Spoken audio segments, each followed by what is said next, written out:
Not long ago, Mrs. Hurst's only son died. He died as a hero, but it didn't make it any easier for a mother's heart. And now, walking along the path to her son's grave, Mrs. Hurst reproached herself for one thing. Why did she agree to have Gregor buried here in the city? It would have been better to bury him in his hometown, next to his father's grave, where she too would be soon. She didn't have long left, at least that's what the grief-stricken mother thought. Grief had stunned her and crushed her heart, and now it had not let go for 40 days. Yeah, today was 40 days since Gregor passed away. When it came to the question of burial, Mrs. Hurst agreed to his friend Fred's suggestion. Let Gregor rest at the city cemetery. His family was here, his wife, but they never had children with Gregor. Heather was a beautiful, smart woman from a wealthy family. Mrs. Hurst thought that her son and his wife were soulmates. Only at the funeral did she realize how wrong she was. Heather, who was frankly bored of her husband's funeral, didn't even shed a tear. If it weren't for her mourning attire, no one would have believed that she had become a widow. Heather was practically yawning. It was clear that the ceremony was just a burden to her. She didn't even kiss her husband goodbye or stay for the memorial. Neither did her parents. And Gregor died because of a fire in the warehouse where building materials were stored. Gregor was the first to rush to save the workers who were locked in one of the rooms. He saved everyone, 3 labourers, and himself, after inhaling smoke, died in the hospital unconscious. Yes, Gregor was a hero. He had been one since childhood. Mrs. Hurst slowly walked along the path, remembering how her son saved and healed everyone, from cats and dogs to pigeons, at a young age. He always helped the elderly neighbours, whether by watering the garden or running to the store. Well, and he didn't forget about the household chores. He had a kind heart. Mrs. Hurst and her husband only supported their son and often said, "Doing good is right. It will come back to you." They thought he would become a doctor or a veterinarian, but Gregor went to a construction college. Well, it's also a good profession. His parents didn't argue, they were just happy for their son. He was their late child, born when Mrs. Hurst was already over 40, a real miracle. When Gregor was in his second year of college, his father suddenly died. His heart just stopped. Mrs. Hurst thought she would die of grief herself, but the thought of her son kept her going. In his 3rd year, Gregor started to work to make it easier for his mother. She scolded him, saying that his main job was to study, and providing for him was her concern. She worked as a teacher in the village, earning a little, but what did she need? Everything was for her son. However, Gregor just waved it off. He couldn't just sit on his mother's back and do nothing. So from his college years on, he gradually began to get involved in business. And after graduation, he opened his first construction company, which gradually expanded. Of course, he wasn't a millionaire, but he was able to buy a house, a car, and renovate a house for his mother in the village. She was already retired at the time. And then Gregor got married. Mrs. Hurst didn't like her daughter-in-law at first, a spoiled city girl, the daughter of a local banker. But she didn't have to live with her. The main thing was that Gregor liked her, and everything seemed to be good for them. Of course, Heather didn't communicate much with her mother-in-law and never came to the village. The in-laws also appreciated the choice of their daughter, but they felt Gregor had a business talent and would go far. Moreover, he loved their daughter, spoiled her, and fulfilled all of her whims. Heather used to change expensive jewellery regularly, disappear into expensive boutiques and travel to resorts. Gregor fulfilled all his wife's wishes, and they looked like a perfectly happy couple. Therefore, when there was a disaster with Gregor, Mrs. Hurst couldn't even imagine that his wife and her parents would forget him so quickly. Mrs. Hurst approached her son's grave. Her throat choked with a lump, and tears poured from her eyes. It seemed that she had cried all her tears during these 40 days. But as soon as she found herself at her son's grave, the pain pierced her again with renewed force. Crying, Mrs. Hurst found the strength to remove the withered flowers from the grave, wipe the photograph on the cross, and put fresh roses in a vase. Then her legs gave way and she collapsed on her son's grave and sobbed. It seemed that no force would lift her any more, and no one would help her. But there is probably a limit to everything in the body, even the number of tears. Mrs. Hurst quieted down, sighed and struggled to get up. She stood and silently looked at her son's photograph. Then her gaze turned to the sky. Yes, somewhere there was her son. Suddenly she heard laughter behind her. It was very sharp and did not fit into the cemetery atmosphere. Mrs. Hurst shuddered and turned her head, and then she immediately met Heather's eyes. The former daughter-in-law was standing next to her. "Hello, Heather," said Mrs. Hurst, trying not to pay attention to the woman's cold gaze. "You came. You didn't forget. Today is the 40th day since Gregor's death." "So what?" Heather smirked. "I'm here for other things, just passing by." Poor, shocked mother was lost for words. Only now did she see that Heather was not alone. A man in an expensive suit was standing next to her. He clearly whispered something amusing to his companion. There was a half smile on his face now, and Heather was smiling too. And all this ugly, unbelievable scene was next to her husband's grave, 40 days after his burial. "Darling, let's go," Heather's companion said. "I'll just put some flowers on my grandma's grave. It's her anniversary today." "Yes, dear," Heather replied, and they walked past Gregor's grave. Mrs. Hurst stood there feeling disgusted. Heather was already with another man, and the grandmother of her lover was more important than her own husband. "Is that his mother?" Heather's companion's voice reached Mrs. Hurst. "Yes, a peasant woman, and her son was the same." Heather waved her hand contemptuously. "And the child? Have you decided what to do with him?" asked the man. "Yes, everything is already decided. I don't need a child from a loser." They talked as if Mrs. Hurst was a Pole or nothing. But the elderly woman, hearing about the child, stirred. She rushed after her former daughter-in-law and grabbed her hand. "Heather, are you pregnant? My dear, don't commit a sin. It's my grandson, the only thing left of Gregor," she said, worried and looking into her daughter-in-law's eyes. But Heather's pretty face was distorted with a smirk.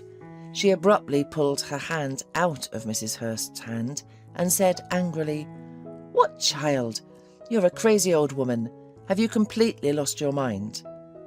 "But you just said—" Mrs. Hurst was bewildered. "Take my advice.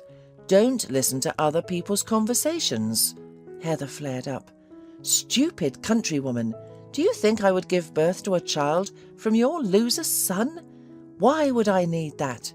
Not only did he die, but his company went bankrupt too." "How did it go bankrupt? Everything was going well for him." "Yes, it was going well," Heather sneered, "but only for a while. Recently he got in debt up to his ears. That's it, go away." And Heather, taking her companion's hand, clacked her heels on the path. Mrs. Hurst returned to her son's grave and collapsed on her knees. "Is it really true, my son? I don't understand," she whispered. The poor mother looked up at the sky, so pure and blue. It seemed that under such a sky there could be no evil, pain, loss or deceit. But in reality it was all there. Mrs. Hurst was sitting for a long time, with no thoughts in her head, just a dull pain. She did not see how Heather and her companion walked back, not even paying attention to her former mother-in-law. Nor did the grieving woman hear the singing of birds or the distant noise of the city. The poor woman was consumed by her grief. Yes, her son had been living, trying and doing something, but eventually no one would remember him except his mother. And unfortunately, Gregor left no trace on this earth. Mrs. Hurst did not know how long she had been sitting there when, suddenly, her phone vibrated in her pocket. It was Fred, Gregor's friend. Someone still remembered her son. The woman answered the call. "Hello, Mrs. Hurst, are you at the cemetery?" asked Fred. "Yes, I am," she replied. "Can you wait for me there? I just got off work. We can go to a cafe then and remember Gregor." "Yes, okay," the woman agreed, and an hour later they were sitting in a small cafe. The piece of food wouldn't go down. Mrs. Hurst's throat and anger toward Heather made her chest feel tight. How could she say that about her son? And what child was she talking about? Mrs. Hurst decided to tell Fred about her meeting with Heather. Fred listened attentively, then sighed and told her everything. Yes, Gregor had problems at work in the last few months. Suppliers had given them inferior materials. Then there was a serious defect during construction, and investigations had begun. Gregor was at the end of his mental and emotional strength. His banker father-in-law could have helped but refused. All because Heather and Gregor were heading towards divorce. For 3 months she had been cheating on her husband with a young and promising son of her father's friend. "My poor son," whispered Mrs. Hurst. "Why didn't he tell me anything?" He was reluctant to. Fred sighed and fell silent, clearly not daring to say anything else. "And the child?" the woman remembered. "Heather talked about a child." And then Fred realized that he had already told one thing. So he had to say the other. Gregor had long wanted a child, but Heather was against it. She didn't want to ruin her figure. But then one day, before the family relationship broke down completely, they agreed with Gregor. If she didn't want to give birth herself, they would use the services of a surrogate mother. Gregor paid for all the expenses, and soon a young woman was found who agreed to carry their child. At first everything was good, but then the problems started at the firm. Finances went bad, and Heather started cheating him. Gregor didn't care, he just wanted to be a father no matter what. "What happened to this woman?" Mrs. Hurst asked, turning pale, expecting to hear the worst. "Don't worry so much," Fred hurried to reassure her. "As far as I know, she should still be pregnant. Unless what? Unless Heather demanded to get rid of it at any time, as she has full right under the contract. Honestly, I thought she'd already done it. I didn't interfere in the matter, and I didn't tell you anything at first because I thought it was only Gregor and Heather's business." "What a horror!" the woman sobbed. "Fred, help me find her. Maybe it's not too late. You know her, don't you?" "I've seen her a few times when Gregor drove her to the clinic. I only know she's from an orphanage. Her name is Jennifer, and she already has a daughter." Fred thought for a moment, then nodded in agreement, saying, "I'll find her, I promise." The next day, Fred was able to get an answer from the Family Planning Centre for a generous fee. It turned out that Heather had demanded that the surrogate mother have an abortion at 6 months of pregnancy. The centre refused her request, but promised to give the child up for adoption immediately after birth. However, the surrogate mother suddenly disappeared. She moved out of her rented apartment, her phone was silent, and she was not at her home address. Heather cancelled the contract. Finding Jennifer seemed impossible, but Fred, feeling guilty towards his deceased friend, was able to do it. He used old connections in the police and even had to hire a detective. And so Mrs. Hurst received the cherished address. It turned out that Jennifer had moved to the suburbs and settled with a friend from the orphanage. She ran away from Heather because what the widow of Gregor demanded was unthinkable. To Jennifer's fortune, Heather didn't bother to look for her, deciding that cancelling the contract freed her from the obligations and from the inconvenience of an unwanted child. And now Mrs. Hurst found herself in front of a small, neat house, hesitating to enter. Eventually, she pulled the latch on the gate and stepped into the courtyard. The first thing she saw was a 5-year-old girl sitting by the flower bed and drawing something on the ground with a stick. "Hello, who are you looking for?" the girl asked curiously. "I think your mother," the elderly woman stammered. "Just a moment." The girl nodded understandingly and ran into the house. Soon, a tall, slender woman appeared on the porch with no hint of pregnancy. Mrs. Hurst's heart sank. Did Jennifer get rid of the child after all? "Are you Jennifer?" Mrs. Hurst asked, her voice trembling. "No." The woman looked at the guest suspiciously. "Why do you need her?" Anxious, Mrs. Hurst explained. The homeowner listened, then said that Jennifer went to the market. The answer surprised the old woman. "To the market in the 9th month?" "I can't invite you into the house," the hostess said. "It's not tidy here, but you can wait for her on the bench." Mrs. Hurst nodded obediently, went outside and sat on the bench. Several times she noticed the little girl running up to the fence and seeing her rushing into the house, apparently reporting that she had not left yet. Soon at the end of the street, Mrs. Hurst saw a pregnant woman. She could barely walk, holding a bulky and apparently heavy package in one hand, and the other hand was tightly holding the hand of the girl, the same age as the one who was running in the yard. The pregnant woman approached the house. "Are you Jennifer?" Mrs. Hurst ran up to her. "Yes," the woman said cautiously and sighed, putting down the heavy package. "Who are you and what do you want?" "My name is Mrs. Hurst. I am Gregor's mother." "Why are you here? I have already told you that I will not get rid of the child, and it's too late. And I won't give him to an orphanage." Jennifer's voice trembled and her lips quivered. "My dear, what are you saying? You're so smart. It's good that you didn't listen to Heather." Mrs. Hurst was also nervous, barely holding back tears. "I didn't know anything. I could barely find you." "Why?" Jennifer asked softly. "To tell you that you can rely on me completely. I'll help you, and if you don't want to raise this child, I'll take him," Mrs. Hurst said. "I won't give him to anyone," Jennifer whispered almost inaudibly. "He's mine." She said it and burst into tears. Mrs. Hurst hugged her, trying to calm her down, and she herself burst into tears.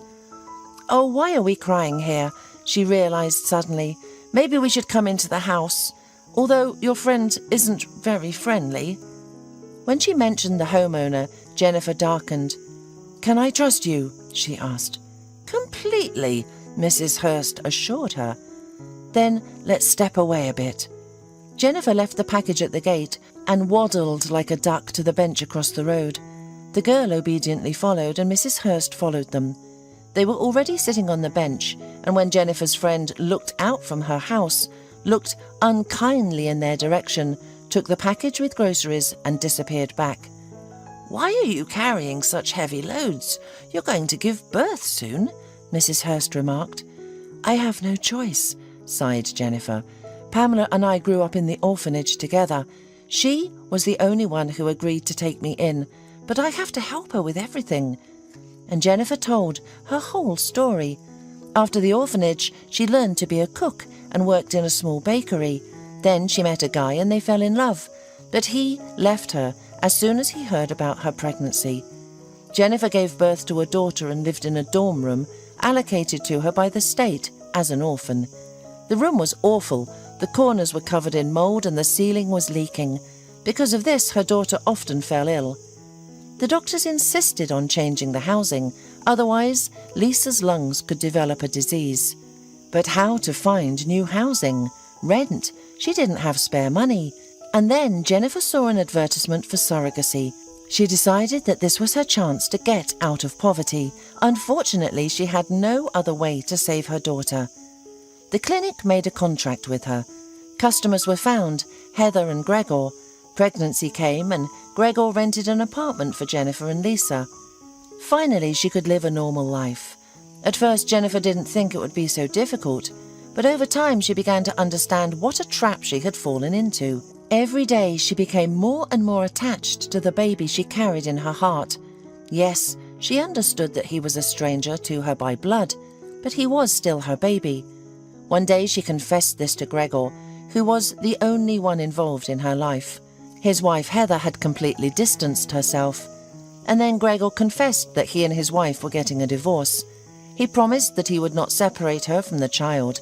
He even hinted at a relationship. Oh, how happy Jennifer was at that moment. And then Gregor died, and Heather remembered about her. She did not intend to pay money for an unwanted baby, and, therefore by deception, brought Jennifer to the clinic. And Jennifer accidentally overheard a conversation between Heather and the doctor about a termination or orphanage. Jennifer was so scared she could not allow it. Jennifer ran away from the clinic, taking her daughter from the kindergarten. She aimlessly wandered around the city, afraid to return to the dormitory or rented apartment, because she understood that Heather would find her there. And then she accidentally met Pamela. They were never friends, just acquaintances. Pamela, listening to Jennifer, offered to help, but it was not for free. In exchange for a roof over her head, Pamela demanded that Jennifer work for her as a housekeeper or something. Pamela wanted to live like a queen. Jennifer understood that Pamela would eventually kick her out when the baby is born. She won't be able to work at her. And Jennifer was terrified of ending up with 2 children on the street. She would have to go back to her room in the dormitory. But just the thought of the damp, dark room made her want to cry. Besides, Heather could not show up again, so Jennifer felt trapped again. Mrs. Hurst listened to Jennifer, and she was going to help this unhappy woman and her daughter, who looked at her with frightened eyes. "Girls, why don't you come to my village?" Mrs. Hurst suddenly suggested. "I have a good house, a garden. The children will be happy there." "Are you serious?" Jennifer whispered, confused. "I'm nobody to you, and neither is my daughter." "How can you say that?" Mrs. Hurst smiled. "You are the mother of my grandson or granddaughter." "You'll have a grandson." "Well, there you go. My grandson. That means you're my family. And Lisa will be my granddaughter." On the same day, Jennifer, Lisa and Mrs. Hurst left for the village. Soon, Mrs. Hurst's grandson was born at the regional maternity hospital. Now the elderly woman had someone to live for, and she is willing to wait for at least 20 more years before going to the other side.